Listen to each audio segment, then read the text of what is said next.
Hi friends, ഇലക്ഷനിൽ മത്സരിക്കുന്ന സ്ഥാനാർത്ഥികൾ അവരുടെ സ്വത്ത് വിവരങ്ങൾ ഇലക്ഷൻ കമ്മീഷന് മുന്നിൽ സമർപ്പിക്കേണ്ടത് ഈ ഒരു ജനാധിപത്യ പ്രക്രിയയിൽ അവർക്ക് നിർബന്ധമായിട്ടുള്ള കാര്യമാണ്.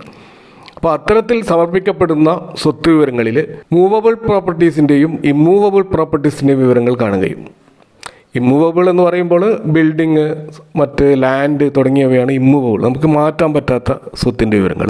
അതേപോലെ bank deposit, stock, mutual fund തുടങ്ങിയവയൊക്കെയാണ് മൂവബിൾ പ്രോപ്പർട്ടീസിൻ്റെ ലിസ്റ്റിലും വരുന്നത്. അപ്പോൾ കഴിഞ്ഞ ദിവസം വാർത്തകളിൽ നിറഞ്ഞിരുന്ന രാഹുൽ ഗാന്ധി MP-യുടെ ആ ഒരു പോർട്ട്ഫോളിയോ, അതിനെക്കുറിച്ചുള്ള ഒരു അനാലിസിസ് ആണ് ഈ വീഡിയോയിൽ ഉദ്ദേശിക്കുന്നത്. അപ്പോൾ let's go to the video. R4iലേക്ക് എല്ലാവർക്കും സ്വാഗതം. ഇപ്പോൾ രാഹുൽ ഗാന്ധി സമർപ്പിച്ച അഫിഡവിറ്റിൻ്റെ അടിസ്ഥാനത്തിൽ അദ്ദേഹത്തിൻ്റെ ആസ്തി എന്ന് പറയുന്നത് 20 കോടി രൂപയ്ക്ക് മുകളിലാണ്. അദ്ദേഹത്തിൻ്റെ ഇമ്മൂവബിൾ അസറ്റ് എന്ന് പറയുന്നത് ഏകദേശം 11 കോടി 15 ലക്ഷത്തി രൂപയുടെ അടുത്താണ് വരുന്നത്. അദ്ദേഹത്തിൻ്റെ ഇമ്മൂവബിൾ അസറ്റിൻ്റെ വാല്യൂ എന്ന് പറയുന്നത് 11 കോടി 15 ലക്ഷം രൂപയോളമാണ്. അദ്ദേഹത്തിൻ്റെ കയ്യിൽ 55,000 രൂപ ഉണ്ടെന്നും, അതേപോലെ അദ്ദേഹത്തിൻ്റെ 2 ബാങ്ക് അക്കൗണ്ടുകളിലായിട്ട് ഏകദേശം 26 ലക്ഷം രൂപയുണ്ടെന്നും അഫിഡവിറ്റിൽ പറയുന്നുണ്ട്. അദ്ദേഹത്തിൻ്റെ മൂവബിൾ പ്രോപ്പർട്ടീസ്, അതായത് സ്റ്റോക്കുകളിലും മ്യൂച്വൽ ഫണ്ടുകളിലും ഒക്കെയുള്ള ഇൻവെസ്റ്റ്മെൻറ്റിൻ്റെ മൊത്തം വാല്യൂ ഏകദേശം 9 കോടി രൂപയ്ക്ക് മുകളിലാണ്. അതിൽ 90% അദ്ദേഹം നിക്ഷേപിച്ചിരിക്കുന്നത് സ്റ്റോക്കുകളിലും മ്യൂച്വൽ ഫണ്ടിലുമാണ്. അപ്പോൾ ഈ ഒരു മാർക്കറ്റ് വാല്യൂ കണക്കാക്കിയിട്ടുള്ളത് കഴിഞ്ഞ മാർച്ച് 15-ാം തീയതി വരെയുള്ള ഒരു വാല്യൂ ആണ് ഇവിടെ കണക്കാക്കിയിട്ടുള്ളത്. അപ്പോൾ അതിനുശേഷം അത് വാല്യൂ മാറിയിട്ടുണ്ടാവാം. ഓരോ സ്റ്റോക്കുകളും മ്യൂച്വൽ ഫണ്ടുകളും നമ്മളൊന്ന് പരിശോധിച്ചാൽ അത് എത്രമാത്രം ബാലൻസ്ഡ് ആണ്, എത്രമാത്രം റിസ്ക് നിറഞ്ഞതാണോ അല്ലേ എന്നതൊക്കെയാണ് നമ്മൾ ഈ വീഡിയോയിൽ പരിശോധിക്കുന്നത്.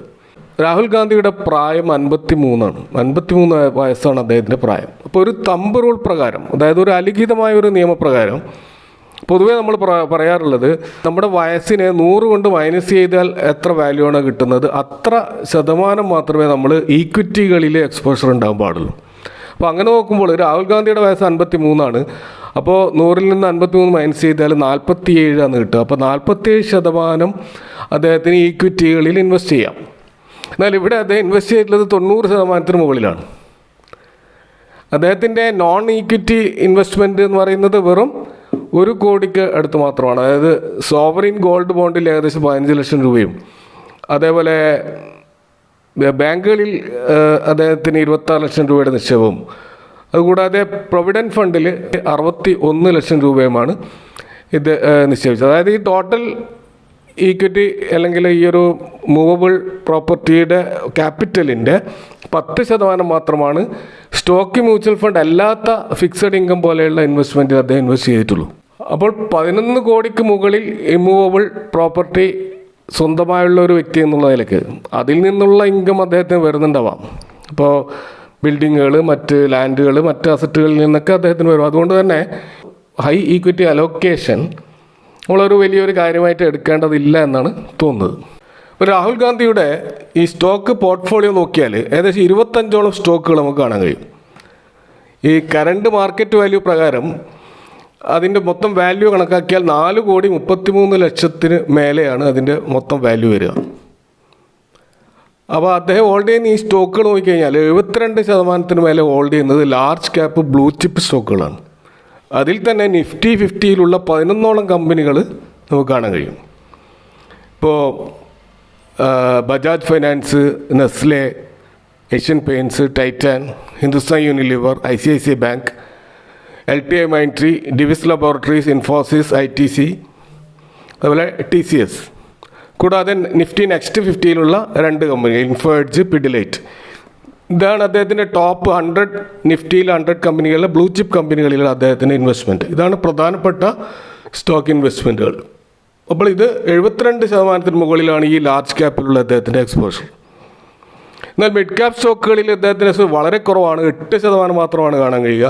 3 മിഡ് ക്യാപ് സ്റ്റോക്കുകളാണ് നമുക്കതിൽ കാണാൻ കഴിയുക. ഒന്ന് ട്യൂബ് ഇൻവെസ്റ്റ്മെൻറ്റ്സ് ഓഫ് ഇന്ത്യ, മറ്റൊന്ന് ദീപക് നൈട്രേറ്റ്, അതേപോലെ ഡോക്ടർ ലാൽ പാത്ത് ലാബ്സ് എന്ന് പറയുന്ന സ്റ്റോക്ക്.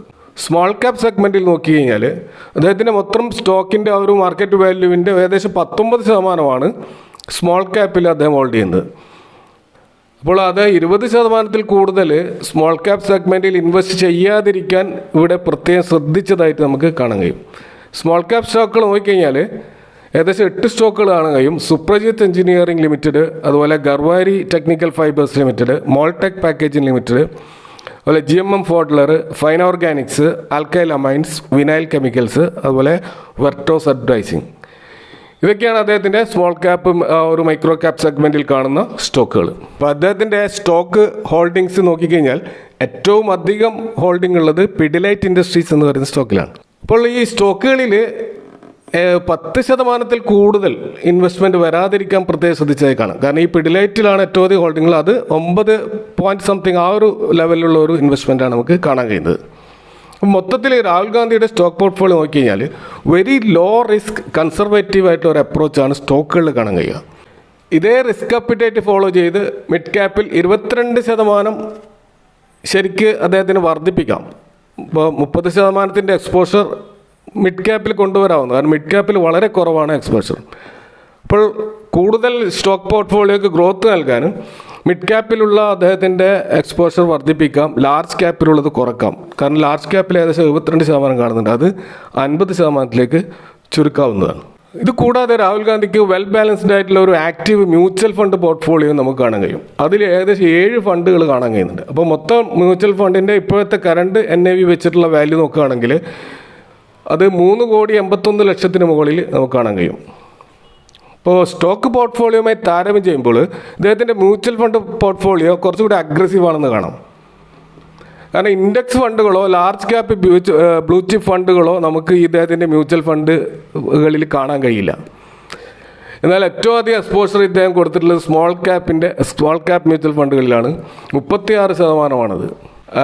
അതുപോലെ മിഡ് ക്യാപ്പിൽ 5%, പരാഗ് പരീഖ് ഫ്ലക്സി ക്യാപ്പ് ഫണ്ടിൽ ഏകദേശം 5%. അങ്ങനെ മൊത്തത്തിൽ ഏകദേശം 50%-ത്തിനടുത്ത് ഇദ്ദേഹത്തിൻ്റെ ഇൻവെസ്റ്റ്മെൻറ്റ് ഇങ്ങനെയുള്ള ഹൈ റിസ്കി ആയിട്ടുള്ള മ്യൂച്വൽ ഫണ്ടുകളിലാണെന്ന് നമുക്ക് കാണാൻ കഴിയും. ഒരുപക്ഷെ രാഹുൽ ഗാന്ധി അദ്ദേഹത്തിൻ്റെ ആ സ്റ്റോക്കിൻ്റെ ഒരു പോർട്ട്ഫോളിയോയേക്കാൾ റിട്ടേൺ കിട്ടിയിട്ടുണ്ടാവുക ഈ മ്യൂച്വൽ ഫണ്ട് പോർട്ട്ഫോളിയോയിലായിരിക്കും. കാരണം അത്രമാത്രം എക്സ്പോഷർ സ്മോൾ ക്യാപ്പ് ഫണ്ടുകളിൽ നമുക്കിതിൽ കാണാൻ കഴിയും. ഇപ്പോൾ സ്മോൾ ക്യാപ്പ് ഫണ്ട്, അതുപോലെ mid cap fund, flexi cap fund, അപ്പോൾ അതിലൊക്കെയുള്ള ആ ഒരു റിസ്ക് മാനേജ് ചെയ്യാൻ വേണ്ടിയിട്ട് കൂടുതലായി ഇദ്ദേഹം ആശ്രയിച്ചിട്ടുള്ളത് ഹൈബ്രിഡ് ബാലൻസ്ഡ് ഫണ്ടുകളെയാണ്. അപ്പോൾ ഹൈബ്രിഡ് ഫണ്ട് എന്ന് പറഞ്ഞാൽ ഡെപ്റ്റിലും ഈക്വിറ്റിയിലും ഒരേപോലെ ഇൻവെസ്റ്റ് ചെയ്യുന്ന ഫണ്ടുകളാണ്. അത് മാർക്കറ്റ് കണ്ടീഷൻ അനുസരിച്ചിട്ടത് മാറുകയും ചെയ്യാറുണ്ട്. ചിലപ്പോൾ മാർക്കറ്റ് ലോ ആണെങ്കിൽ ഫണ്ടിൽ ഇൻവെസ്റ്റ്മെൻറ്റ് കൂട്ടുകയും മാർക്കറ്റ് ഹൈ ആകുമ്പോൾ അതിൽ നിന്ന് കുറയ്ക്കുകയൊക്കെ ചെയ്യുന്ന ഒരു ആക്റ്റീവായിട്ടുള്ള ബാലൻസ്ഡ് അഡ്വാൻറ്റേജ് ഫണ്ടുകളൊക്കെ ആയിരിക്കാം ഇത്. അപ്പോൾ പ്യുവർ ഈക്വിറ്റി മ്യൂച്വൽ ഫണ്ടിലും ഹൈബ്രിഡ് മ്യൂച്വൽ ഫണ്ടിലും അതായത് 50:50 എന്നുള്ളൊരു അനുപാതമാണ് നമുക്കിവിടെ കാണാൻ കഴിയുക. അതുപോലെ ഇദ്ദേഹത്തിൻ്റെ മ്യൂച്വൽ ഫണ്ടുകളിൽ ഇൻവെസ്റ്റ് ചെയ്യാൻ വേണ്ടി ഇദ്ദേഹം ഏറ്റവും ആശ്രയിച്ചിട്ടുള്ളത് HDFC AMCയെയും അതുപോലെ ICICI AMCകളെയുമാണെന്ന് കാണാൻ കഴിയും. ഇത് കൂടാതെ ആകെ ഇദ്ദേഹത്തിൻ്റെ ഒരു എക്സ്പോഷർ ഉള്ളത് പരാഗ് പരീഖ് ഫ്ലക്സി ക്യാപ്പ് ഫണ്ടിലാണ്. അപ്പോൾ വിചിത്രമായ ഒരു കാര്യം നമുക്ക് കാണാൻ കഴിയുന്നത് HDFCയുടെ സ്മോൾ ക്യാപ്പ് റെഗുലർ പ്ലാനാണ് ഇദ്ദേഹത്തിൽ ഏറ്റവും അധികം എക്സ്പോഷർ ഉള്ളത്. ബാക്കിയുള്ള 6 ഫണ്ടുകളും ഡയറക്റ്റ് പ്ലാനാണ്. അപ്പോൾ എന്തുകൊണ്ടാണ് ഇദ്ദേഹം ഈ HDFCയുടെ സ്മോൾ ക്യാപ്പ് ഫണ്ടിൽ റെഗുലർ പ്ലാൻ സെലക്ട് ചെയ്തത് എന്നുള്ളത് ഒരു ചോദ്യചിഹ്നമാണ്. എനിക്ക് തോന്നുന്നത് ഈ പോർട്ട്ഫോളിയോ മാനേജ് ചെയ്യുന്നത് സ്വാഭാവികമായിട്ട് ഏതെങ്കിലും ബാങ്കോ അല്ലെങ്കിൽ ഒരു ഫുൾ സർവീസ് ബ്രോക്കറോ മറ്റോ ആയിരിക്കാം. അപ്പോൾ അവർ സ്വാഭാവികമായിട്ടും റെഗുലർ ഫണ്ടിലേക്ക് കൂടുതൽ എക്സ്പോഷർ കൊടുത്തിട്ടുണ്ടാവാം. അപ്പോൾ ഓവറോൾ നോക്കിയാൽ ഒരു റിസ്ക് അഡ്ജസ്റ്റഡ് ബാലൻസ്ഡ് പോർട്ട്ഫോളിയോ ആണ് രാഹുൽ ഗാന്ധിയുടേത് എന്ന് നമുക്ക് മനസ്സിലാക്കാൻ കഴിയും. അപ്പോൾ ഹൈ റിസ്ക് അപ്പിറ്റൈറ്റും ഷോർട്ട് ടൈം ഹൊറൈസനൊക്കെ ഉള്ള ഒരു അഗ്രസീവ് ഹൈ ഗ്രോത്ത് ഇൻവെസ്റ്ററാണ് നിങ്ങളെങ്കിൽ തീർച്ചയായും രാഹുൽ ഗാന്ധിയുടെ ഈ പോർട്ട്ഫോളിയോ ആർക്ക് ഇഷ്ടപ്പെടണമെന്നില്ല. എന്നാൽ നിങ്ങളൊരു ലോ റിസ്ക് കൺസർവേറ്റീവ് ടൈപ്പ് അല്ലെങ്കിൽ ഒരു മോഡറേറ്റ് ഇൻവെസ്റ്റർ ആണെങ്കിൽ, അത് നിങ്ങളൊരു ലോങ് ടേം പോർട്ട്ഫോളിയോ ക്രിയേറ്റ് ചെയ്യാൻ ഇഷ്ടപ്പെടുന്ന ഒരാളാണെങ്കിൽ തീർച്ചയായും ഈ രാഹുൽ ഗാന്ധിയുടെ പോർട്ട്ഫോളിയോ കുറച്ച് ശക്തമായി ബാലൻസ്ഡ് ആയിട്ടുള്ള ഒരു പോർട്ട്ഫോളിയോ ആണെന്ന് നമുക്ക് മനസ്സിലാക്കാൻ കഴിയും.